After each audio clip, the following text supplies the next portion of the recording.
Bismillahirrohmanirrohim. Alhamdulillah vassalatu vassalamu ala rasulillah. Farishtalar vafot etadilarmi? Isrofil alayhissalom surga puflagan paytda Alloh ularning vafot etmasliklarini xohlagan ba'zi farishtalardan tashqari qolgan barcha farishtalar vafot etadilar. Bunga quyidagi oyat dalolat qiladi. Va surga puflanadi. Osmonlar-u yerda kim bo'lsa qulab o'ldi. Magar Alloh xohlaganlargina qoldi. So'ngra unga yana bir bor puflandi.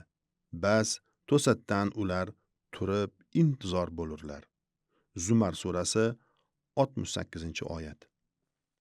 Imom Moturudi rahmatullohi alayh ushbu magar Alloh xohlaganlargina qoldi oyatini ular Jabroil, Mikoil, Isrofil va Malakul Mavtlardir. Vallohu a'lam deya tafsir qilgan. Imom Bayhaqiy Anas roziyallohu anhudan rivoyat qilgan hadisda mazkur farishtalarning ham birma-bir vafot etishlari xabari berilgan.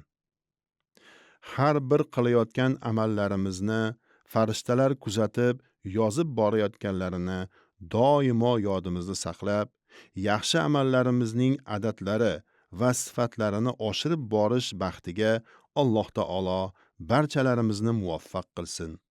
Amin ya robbal alamin. Va sallallohu taala ala khayri xalqihi Muhammad va ala alihi va ashabihi ajmain.